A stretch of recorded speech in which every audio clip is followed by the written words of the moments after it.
It's the Alien Conspiracy Podcast. We are your hosts, Agent ETA and Agent Anderson. Come along for this week's episode, The Denver Airport. You can follow the show on Twitter at AlienConPod. We also have an email address, alienconpod@protonmail.com. We would love to hear from you. All right, this week's episode, The Denver Airport. This is a fun and super creepy one. It's kind of weird, though. Unlike most of our stuff, there's really no linear kind of thing here, so we're just going to kind of riff on stuff, I suppose. What do you want to start with there, Agent ETA? Yeah, well, we'll just talk about a bunch of stuff that comes up, you know. I guess we'll start with the basic information about the airport itself. The airport opened up in 1995 on February 28th. And the original date that it was supposed to open up was actually October 29th of 1993, but because there was a bunch of delays in the building process and supposedly like there was some poor planning and, misappropriation of funds or something like that. But yeah, it opened up in 1995 instead of 1993, and it replaced the Stapleton Airport that was closer to downtown area in Denver there. It was a much smaller airport, and well, first of all, the Denver International Airport is huge. It's one of the biggest airports in the world, from what I understand. Yeah, it covers 33,531 acres, and that's just over 52 square miles. That's a gigantic area. It's huge. It seems out of proportion with what you would need for that airport, and like you mentioned earlier, it was they built it to update the previous airport. And a lot of people say that the old airport didn't need to be updated. From what I could find, that's not actually true. The old airport had a lot of problems, particularly when there was bad weather. So they kind of did need some sort of update. But what they did is they built the largest airport in the United States. And I think there's only one or two in the entire world that's larger. Out in the middle of nowhere. It's a much, much farther drive from the city than the old airport. And there doesn't really seem to be any justification for why it would be so big and so remote.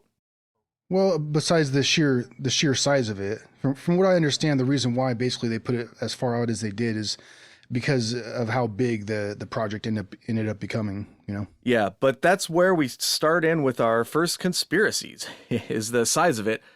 So let's jump in, I guess. The first conspiracy is that this is built as some sort of bunker or facility, either for the government or for the rich elite to so they can hide out there when they enact whatever nefarious plans, or maybe if there's some sort of, meteor disaster like you see in the movies, I guess. And one thing that's kind of curious is I had the number, I lost it, but they removed a significant amount of like soil and dirt, way more than you would expect for an airport like this. And there's a lot of weird stuff with the spending. So the airport went over budget by, let me see if I can find that number. It was originally supposed to be something like $2 billion, and it went like double that. Yeah, well, I think it was supposed to be, the original cost was supposed to be $4.8 billion, I think. And then it went over $2 billion over budget, over that, I believe. Yeah. Oh, yeah. Okay, there. I just found it. Yeah. And it would be equivalent to $8.1 billion today, and that's kind of a lot of money for an airport. It seems like. I don't know. No, I mean, I don't know how much how much they cost, but that's a whole heap of freaking money right there. Yeah, and they had that automated luggage system that was a big boondoggle. They spent a lot of money on it, and it ended up not working. And from what I looked into that, and I came to one of two conclusions. Either they're hiding the construction of a bunker using that budget, which if you're talking about how much it would cost to build an underground bunker, I imagine you could do it for a couple $1 billion. Or it's just a straight up embezzlement or, $800 toilet seat kind of a deal where they're just using it to scrape in money and get rich. I think that's probably the more likely of the two, but it seems plausible to me that they could have used that money to build some sort of nefarious bunker there. Yeah. Well, it's kind of one of the things that really, while looking into this case, one of the things that really struck me was the amount of effort that has been taken in misinformation is one of the things I would call it, but effort into explaining away, legitimizing, the fact, from this perspective that there's nothing going on here. This is it's a normal airport that, the large area underneath the airport. I've heard it explained before, to reporters and stuff, while giving interviews, officials from the airport were giving interviews. There's a bunch of them on the internet you can find. And they'll say, the reason why the area under the airport is so large is because of our, original baggage system. It was supposed to be, experimental, this new, high-tech, high-speed thing, but all it ended up doing was, launching baggage off of the conveyor belt or whatever. Yeah, there was supposedly, from what I heard. There was a famous test they did on TV or something, and it ended up just completely not working. And you got to think, if they're spending that much money, how is it possible that the dang thing didn't work? Unless, of course, they spent the money on something else and only put a few bucks into this baggage system. I don't know. Yeah. Well, and to go back to what I was saying too, that misinformation or a covering of the trail, I guess, or to explaining things away in a manner that makes people look off to a different direction or delegitimizes the conspiracy theories, what have you. Especially when we're talking about the murals and the statues and stuff. We'll get to all that stuff later.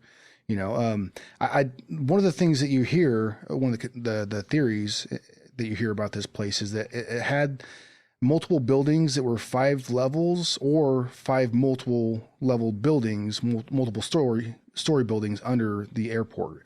I've heard both explanations that it was, either or type of structure, but I mean, it's what I'm wondering, because when you're going through this, did you find out where that information came from, like where that was originally like released? Because I couldn't get a beat on it. I heard all sorts of different theories and opinions, and people talk about it, and people write about it on blogs and stuff, but I couldn't find where the heck that information came from. Yeah, that's what I was trying to find. That's the hard thing about this one, is it's very difficult to find good sources, and I ran into the exact same problem you did. There's a whole lot of speculation, but it's really hard to find those good sources. And it's kind of makes the case a little more fun because there are some really, really bizarre things, which, like you said, we'll get to in a moment, but you just sort of have to speculate. And sometimes that's fun. Sometimes it's fun to just kind of, shoot the crap and speculate about what if, even if you don't have solid proof to back it up. Yeah. But, there's so much damn stuff going around surrounding this airport. And like I said, to regurgitate what I had just brought up earlier, one of the tactics that I see used time and time again, and there's even, I think once a month or once a year, 1 month they have like a conspiracy festival or some shit like that at the airport.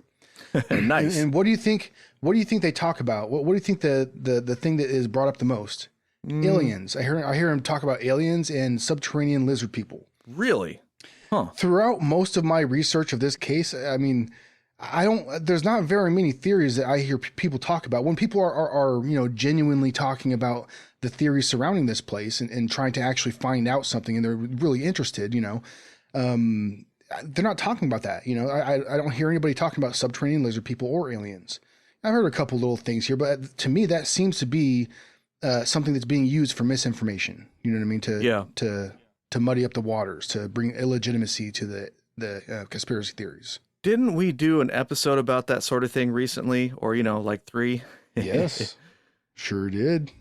Yes, sir. Yeah, it's funny how that slideshow, I'm starting to see that stuff in a lot of places, those tactics. And the crazy thing is when you see it, you're like, dude, this is totally what we were looking at in the slideshow. But then you think to yourself, maybe not, though. I could just be imagining it. Are they really doing that? It's such a whole... Anyways, we won't go back onto that tangent because that'll be a little far afield. Yeah. But yeah, so I guess one of the next things I would like to talk about is the dedication stone. Ah, yes. Yes, the dedication stone. Well, just actually, what's up? I remembered I was going to say something about the aliens. I saw that the staff people will sometimes put on alien costumes and kind of goof around and stuff. But yeah. I just wanted to put my opinion out there before we move on that I've seen zero evidence that aliens have anything to do with this whole thing. Just wanted to throw that out there before we moved on. Anyway, sorry. Yeah. Sorry to interrupt. Yeah, like I was saying, I haven't heard anybody talk about that really. Yeah. No legitimate talk about it. And that also kind of reminds me of a tactic that was used in the Phoenix Triangle sighting. Yes. Oh, You remember hardcore, dude. Yeah, I mean, this thing has been, this type of tactic, excuse me, Yeah. has been used before, and not just once, has been used time and time again, to delegitimize what's going on, I guess you could say, to make everybody just think about tinfoil hats, I guess. Yeah. Well, like with the Phoenix Lights one, they got one kid who was looking through his telescopes and said that he saw airplanes, and because one witness said they saw airplanes through a telescope, the other thousands of witnesses that saw very strange things that were pretty clearly not a group of airplanes.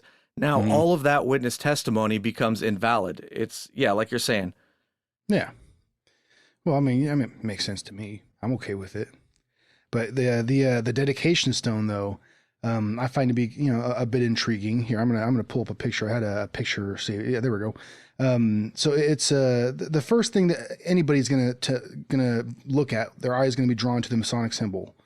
It's stamped right there in the middle. Well, kind of in the middle and the bottom of the dedication stone. But that's the first thing I looked at was that. So at the top of it, and it's a big I think it's granite, right? Big granite slab. Yeah, it looks like granite. At the top it says Denver International Airport dedication capstone. Then it says Wellington E. Webb, Mayor, Governor Roy R. Romer, Secretary of Transportation, I think it's abbreviated, Federico. That's how Federico Pena. And then under that, in the very middle, it says the time capsule beneath this stone contains messages and memorabilia to the people of Colorado in 2094. Oh, okay. That's actually kind of, to be honest, I really like time capsules. Yeah, it's pretty cool if you think about it. But why do they gotta? It's just they got the stone cutters on there, which everybody's gonna jump on those guys, and it's hard to tell because they're kind of out in the open. So it's really hard to tell if they're up to shenanigans or not because they got they have public days where you can go and say, oh, we let the public in, we give them tours and stuff of our facilities or whatever. If you live near one, they usually have once a month. You can just go in and look, which I've been meaning to get around to because there's one down the street for me, but it's kind of like a hidden in plain sight kind of a thing. Cool. You what? Well, I think that could be pretty cool, actually. Yeah. I mean, yeah, I definitely want to do it, but it's kind of like a hidden in plain sight kind of a thing. Like if they're open about what they're up to, no, we're just a group of guys that hang out and just party and stuff, I guess, or whatever they do in there. hey, don't worry about it. Forget about it. We're a couple good. We're a group of couple good guys, Yeah. So the underneath of where you stopped under the time capsule thing, it says dedication capstone laid by the most worshipful Prince Hall Grand Lodge F and AM of Colorado and jurisdiction, Claude W. Gray Sr. Grand Master. And to the right of that, the most worshipful Grand Lodge of A and F and A&M of Colorado, Benjamin H. Bell Jr. Grand Master. And underneath of that, it has the date, March 19, 1994. And this is where a lot of people think it gets strange, myself included. The New World Airport Commission contributors, Martin Marietta Aeronautics and Enterprises. Oh, wait, that's kind of cut off on my picture. Let me see if I can find a better picture. Enterprise. Can you see what it says down there? It looks kind of blurry to me. Well, it says, all right, so New World Order or New World Airport Commission contributors, Martin Maheda. I'm not sure what it's. My mind's a little bit blurry too. Aeronautics, and it looks like it says Fentress, Bradburn Architects, Zimmerman Metals. Yes. Yeah. I think that's what it says. Yeah, the picture I'm looking at, so it's a bit blurry at the bottom there. Yeah, it's could be higher resolution, I suppose. Yeah. So where this gets weird, obviously, is New World Order is something that a lot of people think of when they think of secret societies.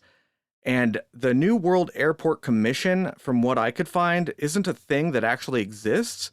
And even if it was, why would you name it that? It's almost like you're trying to egg people on into believing conspiracies if you name something New World. You have to be, especially if you're involved with the gold masons or whatever, you have to be aware of that conspiracy. It's hard to believe that they aren't aware of that. You know what I mean? Yeah, they gotta be. Yeah, I don't see how you couldn't be, but yeah. So obviously, anybody who is into Freemason, history and conspiracies, what have you, this is going to be one of those things that stands out, and it's very interesting because okay, so who really did build this airport, and for is there really bunkers or secret facilities underneath? It's kind of one of those things that just makes you stop and think, just because of who's involved. Yeah. There is one conspiracy that in the time capsule, they have some sort of virus or something like that that's going to be released when they open the capsule. But that's, I couldn't substantiate it with anything. It just seems completely made up to me. There's people posting about it, but there's zero evidence to back it up. I mean, maybe there could be, but it doesn't make sense to me because if they wanted to release some sort of pathogen, why would they put it in there for 100 years? They would just release it when they wanted to release it, I guess. I don't know. Doesn't make sense. Mm-hmm. Yeah, I don't know about that one. That seems a bit ridiculous to me. Yep, to say the least. Mm-hmm. So the next thing I want to talk about is Lucifer. Yes. Good old blue ball Lucifer. What a trip this freaking thing is. Holy crap. To me, it's like one of those things. It's like, they're just like right in your face with it. You know what I mean? Yeah. I mean, sure. Is it a beautiful statue? Well made? Yeah. Looks like a pretty badass statue, but here, the thing is, it's a blue horse with red glowing freaking eyes, dude. It has red glowing eyes, dude. Do you see a picture of this thing at night? Yeah. It's as ominous as you can get, I think. I do kind of agree with the theory or the opinion that it could represent the fourth horseman of the apocalypse, which represents death, right? Yeah. Well, here's the thing. So this is not like at the airport. It's in a field near the airport. It's very, very close. But you see this as you drive up to the airport. And my initial thought was seeing a picture of this thing at night. A lot of people are at the very least nervous about flying, if not out and out terrified of it. So you're driving up to the airport. Let's say you're a little worried about your flight just because it's a normal thing to do. And you see this terrifying creature looming over you. And that's just going to ratchet up your anxiety about flying, even if it's only subconsciously. Yeah. Why the fuck would you put something like this outside of the airport? It doesn't make any goddamn sense. Well, I mean, yeah, it's definitely not something that's going to put you at ease. I mean, you'd have to probably have a warped sense of morals to be put at ease by that freaking statue. Yeah. Well, especially knowing the history of it too. Yeah. The statue actually killed its own artist, the guy that made the thing. His name was Luis Jimenez. A piece of the statue fell over on the fella. From what I understand, I think it fell on his leg and severed an artery. I'm assuming, I don't know this for sure, but I'm assuming it's probably like the femoral artery, I think, right? Is that the one in the leg? Yeah, I think so. Yeah. If that sucker gets opened up, then yeah, you're pretty much well fucked. Yeah. Which that's such an interesting piece of, condolences to him and his family. I'm sure he's very much missed. But as far as just... I think his kids are actually the one that finished the statue. From a conspiracy show standpoint, that's just like the perfect touch, isn't it? That, I mean, it's something you would see in a movie or something, like a horror movie about a haunted statue. It's crazy. I know, right? If that's not bad luck, and then they still use the statue, Yeah. Oh, and I just wanted to mention, I think we forgot to mention how big this thing was. It's 32 feet tall and it weighs about 9,000 pounds. And it's that's a big bitch. That's a big. And this thing, I think it's made out of mostly out of like fiberglass or something. So just imagine how big that or how heavy that would be if it was made out of stone or something like that. That's really, really big. There's not that many statues that you're going to see that are that huge. Why would you make it so big and imposing? It's like you said earlier that you thought maybe it's a beautiful thing because it's art or whatever. I'm not seeing any beauty when I look at this thing. It's just completely terrifying to me. Well, I mean, yeah, it's ominous. That's for damn sure. I kind of want to go there in person someday and take some lewd photographs of me next to it. From what I understand, I think they have it like blocked off now. You can't you used to be able to just walk right up to it, but I don't think you can anymore. Have you seen? You should Google if you haven't seen it. Google Lucifer butthole. As a matter of fact, I did not, and it didn't come to mind either. But all right. Well, hey, I'm a degenerate. I freely admit it. Yes. I'm curious to see what you think about Lucifer's butthole is all. Oh, I'm sure it's there if the statue is, well detailed. I mean, there's other statues too. You notice how I just segued there, right there? Yeah. No. There's. I want to talk about this butthole. No, dude. I'm uncomfortable. It's okay. We'll talk about the pee-pee a little bit. It's because I mean, normally I don't like talking about pee-pees, but the thing is, one just added little thing on this statue is it actually does have a big blue veiny cock just hanging on out there. Like, why? We got families coming to this airport, you know? Yeah. Well, and the whole like undercarriage of the horse, the whole belly has like red veins like coming up through it. You know, it's kind of weird. Like it's infected or something. Oh, time capsule. Subject change. Like, all right, dude, I don't want to talk about big blue dicks anymore. All right. No, it's cool. All right, let's move on. But anybody listening, if you're interested in big blue dicks, you should definitely Google this one because it's a handful. I'll tell you what.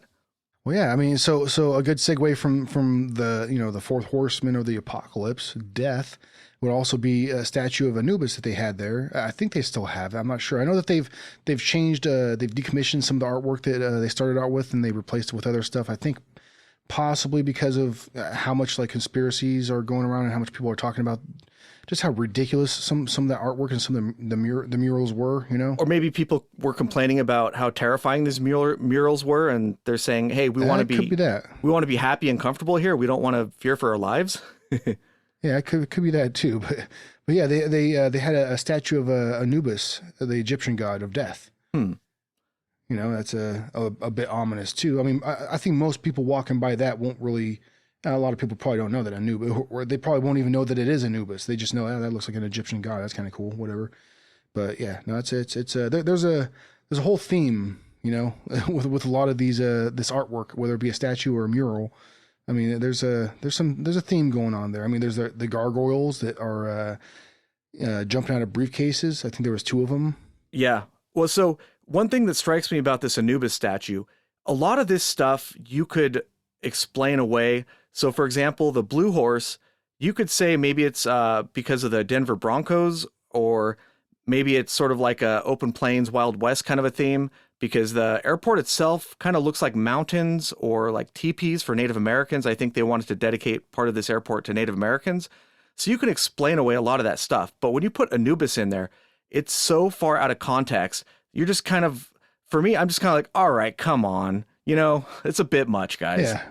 One of these things is not like the other. Yeah, it's just, and there's things like that where it's easy to dismiss, but you're like, dude, there's no reason to have Anubis there. That, for me, that kind of makes it, even if there's no conspiracies here, it's pretty obvious to me that we're being fucked with at the very least. They do. Just for the plain fact that because they've kind of embraced this conspiracy thing in a weird way, but you know, they've embraced it, which is kind of different from most, you know, government, you know, structures or whatever, or entities. You know, they're not really going to embrace shit like this. They're kind of just going to give the silent treatment, you know what I mean, or just deny it away, right? Right. Yeah. Once a year, and I forget which month it is. You can look it up. I mean, you can you know, go there for a conspiracy festival, and they have like on display, they have like a fake like a stone alien skull. Of course, they go heavy on the aliens, you know, for obvious reasons, like we already talked about. But yeah, it's weird the way that they've embraced it, but they've embraced it in a way where, like I said, that it delegitimizes any kind of conspiracies, because they're just, I mean, even if I would imagine, like, say, you know, if you talk to somebody involved in that, you know, that's going to deny this shit or talk about aliens anytime you bring up any kind of conspiracy relating to the airport, you're going to say, like, just for instance, all right, so if you ask somebody, hey, why are the runways shaped like a swastika? They're going to be like, oh, so you like aliens, huh? Yeah. That would probably be their answer, you know? Yeah. Well, I mean, we haven't mentioned that yet, but the runways do somewhat resemble a swastika. And funny note, I actually went on the Denver International Airport's website to look at like their maps and stuff that they have available. It will not let you zoom out enough to see like the full runways and stuff, and actually kind of look at like what could be possibly a swastika, because it's similar. I could see it in there, I guess. It's I can not see what people are talking about for sure. it's not a perfect swastika, so whether or not it was intentional, it could be easy to dismiss. And Yeah. it's as a symbol of if they're trying to make it sort of like a Nazi kind of symbolism, it doesn't really fit into other things in the airport, except if you're going with the death theme. Yeah. Well, and some of the murals kind of have there's that one mural that has that soldier holding a, it looks kind of like a AK-47 slash, AR, some kind of sort of a rifle. And then the uniform that the guy's wearing, he's also wearing a gas mask. You could kind of say it's Nazi-esque, or maybe even like, it could be an old Russian uniform, some kind of a communist uniform, maybe even like an older Chinese military uniform or something. But it's not like straight up like a Nazi uniform. Yeah. But I could see how it could be, misconstrued or explained away that way. Well, there's a lot to unpack on these murals. Do you want to get to that, or did you have more to say about like the gargoyles or other stuff? Shit, why not? I mean, everybody can look on like Google Images and just do a quick search for, Denver International Airport art or murals or statues, whatever. Yeah. And you'll see there's plenty of pictures available. You'll see what we're talking about here. There's some weird shit, dude. Yeah. It's interesting, man. I mean, we might as well get to the murals. I mean, that's kind of the meat and potatoes of the artwork. You know what I mean? Yeah. That's where the weirdest shit is going on. Yeah. So which one do you want to talk about first here? Because I know there's I have like a bunch of windows already open on images here, and I got a bunch of them pulled up already. Yeah, I'm trying to find a higher res version of them because there's some details on there. And also, yeah, there is. Yeah. They're supposed to be in a particular order, like as if they're telling a story, kind of. Yeah. I don't know if you have the correct order of those. I do not. Yeah, I was just... See, I didn't think of looking this up ahead of time on the show, so maybe edit this out. Let's see. Yeah, whatever. Yeah, whatever. All right, so I found a link with the paintings of the murals in order. Mm-hmm. Would you like that link, or it's got pretty good resolutions on the pictures, so you can zoom in a bit. Yeah. Can you email to the Gmail there? Let's see. I should be able to just send it through Skype. Actually, that might be the easiest thing. Did that? Yeah, I see him pop up. All right, sweet. Opening up meow. Did you just say meow? Yeah, sure, meow. How DIA's murals feed conspiracy theorists? Yeah, and I didn't read the article, but it's got pretty good quality pictures, and they're in order. There's 2 murals, I suppose, with different panels. Mm-hmm. The first mural you can zoom in on them and stuff too. Yeah. Sweet. Yeah, because a lot of the Google images, they're really low resolution. It's hard to see what's what. But the first mural is called In Peace and Harmony with Nature. Which one is that? The one with the burning trees in the background there? Yeah, this is okay. This is a completely bizarre picture. So let's start. Yeah. I guess in the background, like you mentioned, there's apparently a forest on fire, and in the center you have a bunch of children who look kind of terrified. The one in the middle looks like they might be bleeding from their forehead a little bit. It's kind of hard to tell. I think that's like a bandana or something like that wrapped around their head, or some kind of a headdress of some sort. But do you see next to their left eye there how it's got like a little red thing coming down? I do, but to me that kind of looks like a shadow or something. Oh, okay. It could be. Yeah, it could be. Now, underneath of them, there appears to be a funeral with bodies in coffins, and above it looks like sort of like a ritual altar kind of a thing with like a dead leopard laying on top of the coffins. Yeah, it looks like a snow leopard. Yeah, and then to the left, there's this horrific scene with this whale. It looks like a blue whale. It's just lying on the beach, bleeding all over the place. There's well, why don't you pick up from here? I don't want to take all the fun. Yeah. There's a bunch of shit going on in this damn mural, dude. I don't like it. So yeah, in the very middle of it, there's a snow leopard lying on its side. It very much so looks dead. And then behind it, the forest is burning. Above the people that are depicted on this mural, there's like a it kind of looks like a parrot of some sort flying, and it's within like a what looks like a clear box or something like that. And a lot of these people that are in this mural are holding like clear boxes with animals inside of them. Like one woman, the woman with the red shirt, looks like she's holding a penguin inside of this. Like it looks like maybe a glass box. Yeah, like a museum case or something. And she doesn't look happy about it either. No, she doesn't. I'm thinking that this, like, refers to how horrible some animals have been treated, and how a lot of them have been killed and needlessly. Yeah. Needlessly. Sorry, my brain was farting a little bit there. So you see another fellow off to the right holding a bird in a glass box, and you see like a little kid holding a squirrel in his hands, like, oh, don't worry, squirrel, I got you. And then there's 3 graves, right? I can't tell what the people are holding. It looks like there's a young Bavarian boy off to the right. Yeah. It kind of looks like that's what it is, I think. And then the woman in the middle, I mean, would you say that's like a Native American or something, maybe? Or so the Native American lady in the middle here is that's one of the strangest parts of this mural. It looks like she's holding maybe a little doll with a Native American feather headdress kind of a thing, and some vegetables in there or something.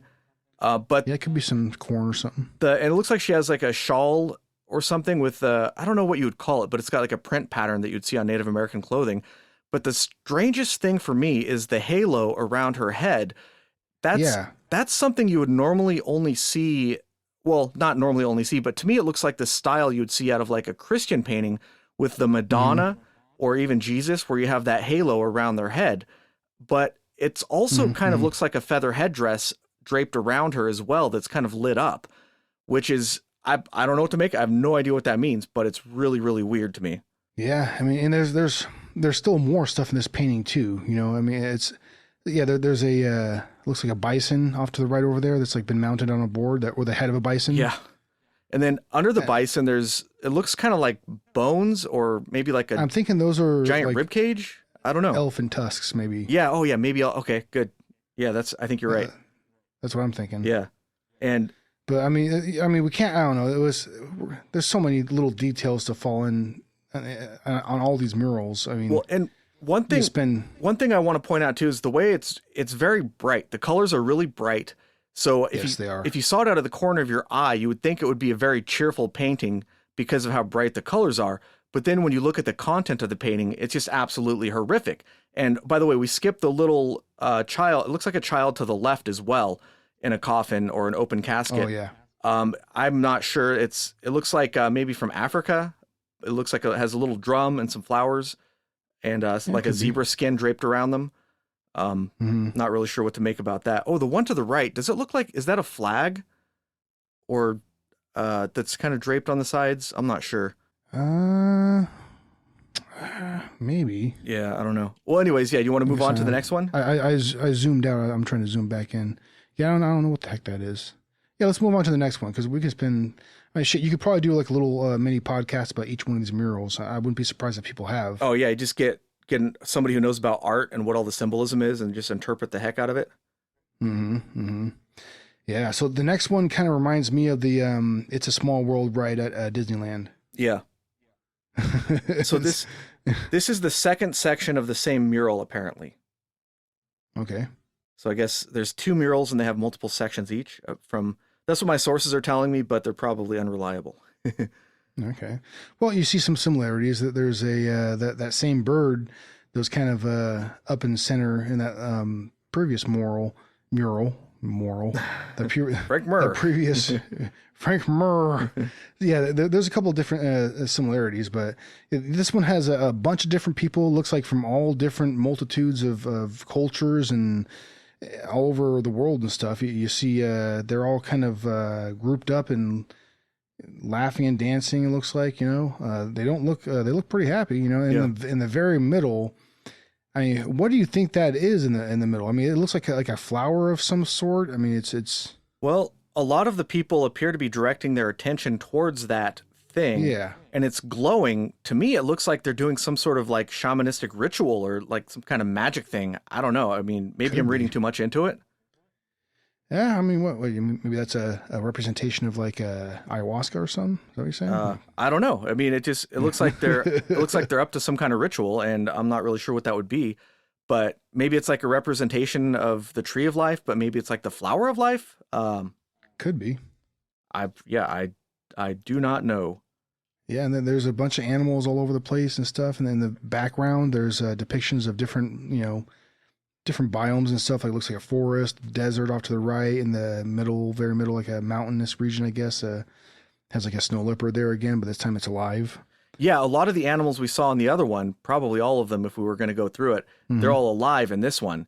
So you could read into that. Maybe it has something to do with like a resurrection kind of a thing, or I don't know, but maybe that's reading too much into it. Maybe all it's saying is this is what we're doing. And the first mural is saying this is where we're at, and this mural is saying this is where we need to get. But it's kind of strange. So if you zoom in on the plant in the middle, I clicked on the picture and you can zoom in pretty good on this. Okay. You see like it looks like a kind of like a little dove in the middle of that white part. It's not exactly, but it does look like a bird of some kind in the middle, and it's kind of like peace and symbolism and stuff. Oh, it does. Yeah. Yeah. Okay. Yeah, I see it now. And okay, it's I mean, this is a complete contrast to the first mural, and I guess the easy interpretation would be that that's all they're saying. They're saying that this is where the world's at, and this is where the world needs to be. Love, peace, and understanding. Everybody's happy. It's a small world kind of stuff, I guess. I'm not seeing as much creepy symbolism or anything in this particular one. Yeah, this one seems to be pretty positive. I mean, it doesn't make me want to freaking shit myself, Yeah. And the only thing, like I said, is to me, it looks like there's some sort of occult or magic or something ritual going on here in the middle with this magic plant that they're all trying to touch. But yeah, I guess, yeah. It's sort of, you have to read into it though. It's not necessarily obvious.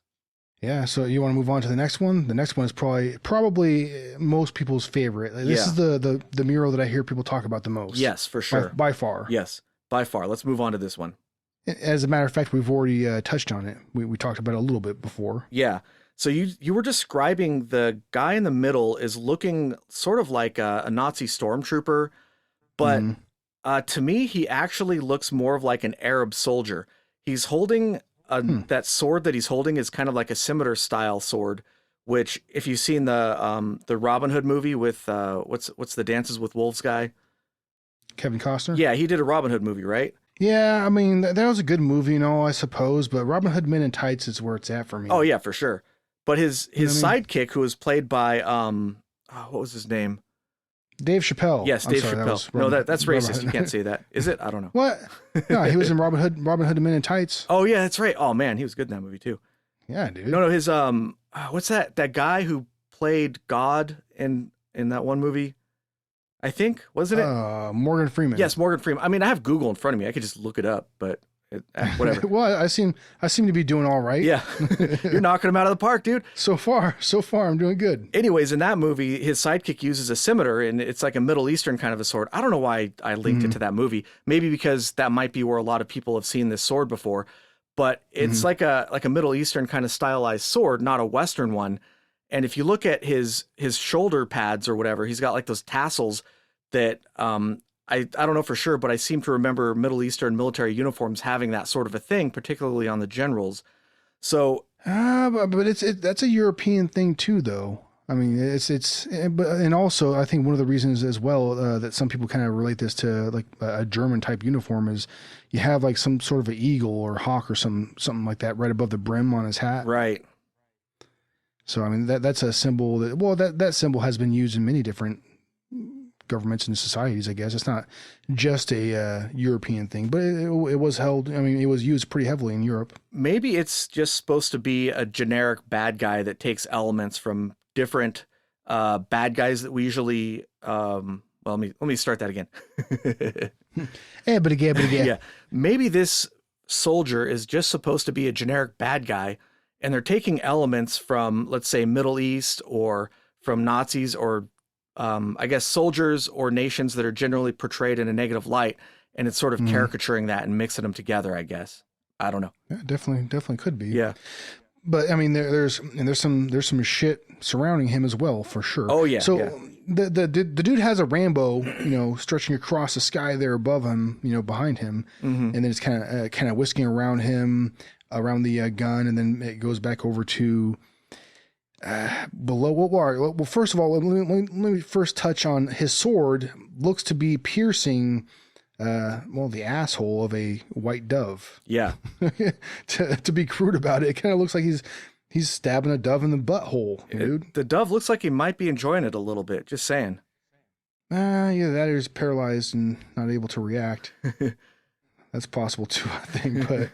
But so just to the left of his sword, it looks like what could be people sleeping in rubble, or maybe they're. I mean, it looks like a couple kids or babies, maybe even bundled up in blankets, I guess, and then like an older kid with like a teddy bear clenched in her arms. It looks like a female, I think. Yeah. It looks like they're sleeping on bricks to me. Yeah, it looks like rubble or something. Because off to the right also is like a bunch of destroyed buildings and stuff. Look like buildings that were left over after like World War II that were carpet bombed. Yeah. And then to the left of those poor looking kids sleeping on rubble is a mother like crying in her hands, like with her head down, holding what looks to be a dead baby. Mm-hmm. And it looks like she's part of a long caravan that's kind of stretching out backwards towards the behind the soldier there and the mural. Yeah. I mean, it curves around as if they're all headed in the same direction, and they all seem to be sort of traveling away from the viewer. And are they all lining up to be murdered, or are they fleeing something? Like, I don't get the impression that they're moving quickly.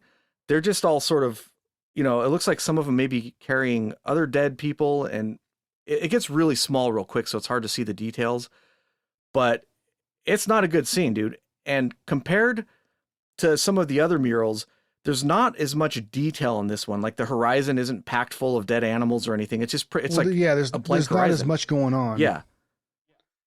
Yeah, and to me, there's that caravan of people kind of like, to me, it reminds me of like people leaving or fleeing a war-torn country or something like that. You know what I mean? Right.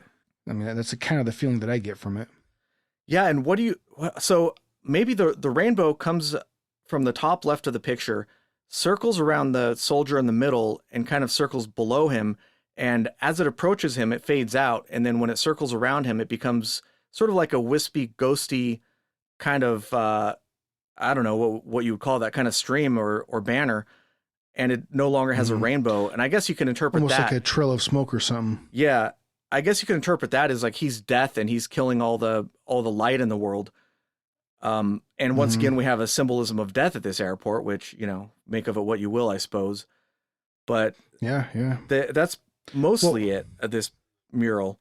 But were you going to say something, ETA? Well, but there is that little note at the bottom right. Yes. Of the mural. So it looks like a little letter that it's like just sitting there at the very bottom right.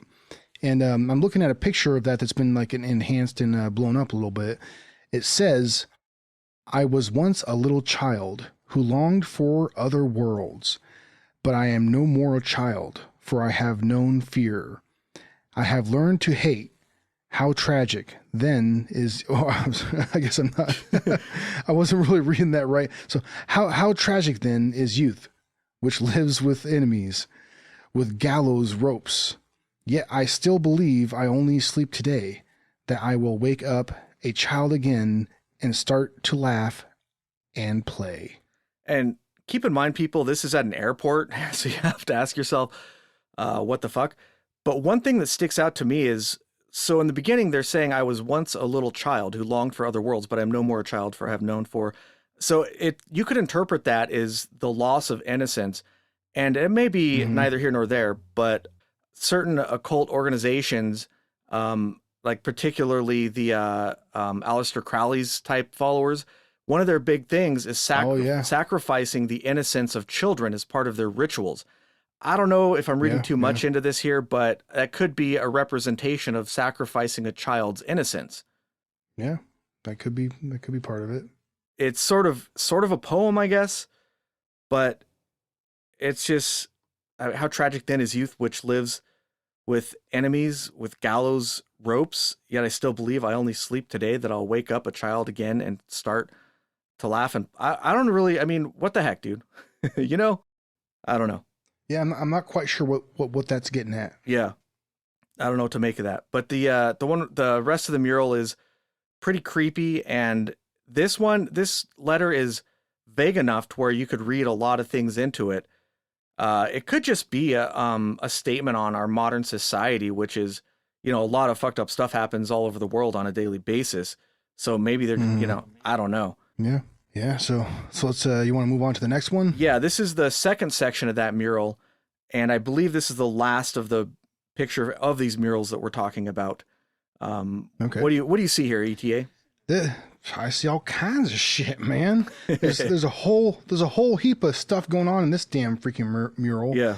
A lot of stuff to break down. It looks like, peoples from all across the world, celebrating, in some way, shape, or form, I suppose. It has, in the very middle, it has, all right. So I guess the first thing that jumps out to me is that there's, a big rainbow swirling across this big group of people. Mm-hmm. Most of the people are, either shown from like the shoulders up or just their head, or there's only a couple of them that kind of show it somewhat full body.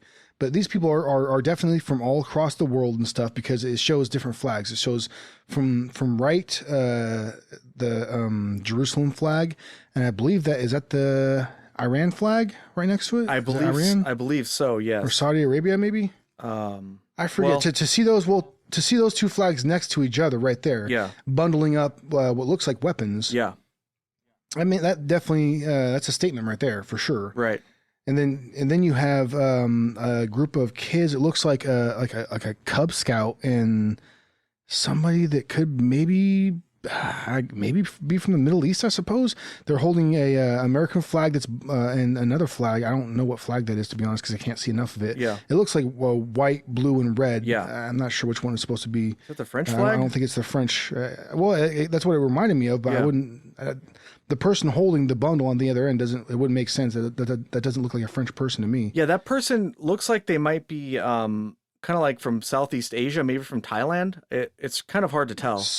Yeah, definitely. But yeah, they're holding a bundle of swords, it looks like, and they look to be pretty happy about it. The French flag, I just Googled it, by the way, is left is blue, middle is white, and to the right is red. Okay, so that's definitely not the French flag. Yeah. It wouldn't be the right sequence. Well, whatever. So anyways, there's people all over this mural here from different parts of the world, and it's obvious because, the flags that are represented,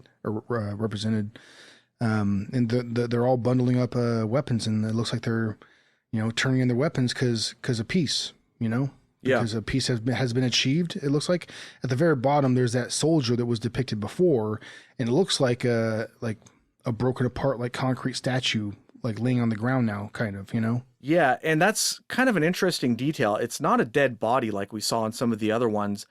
It's literally a broken statue, which to me screams that, this is symbolism for something else, because if it wasn't a symbol, then it wouldn't be a statue. It would just be a person, right? Mm-hmm. Mm-hmm. And yeah, and also it has two white doves perched on top of it. Yeah, on top of his broken gun. Oh, we forgot to mention what his face looked like in the other mural. Let's touch on that real quick. To me, it looks like a zombie with this big, gross-looking mouth, I guess. What do you...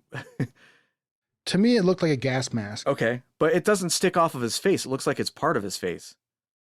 Yeah, whatever. Yeah, I don't know. Anyways, just wanted to throw that out there real quick. But yeah, so this one, it seems pretty clear that the world has overcome evil, I guess, is what they're trying to say here.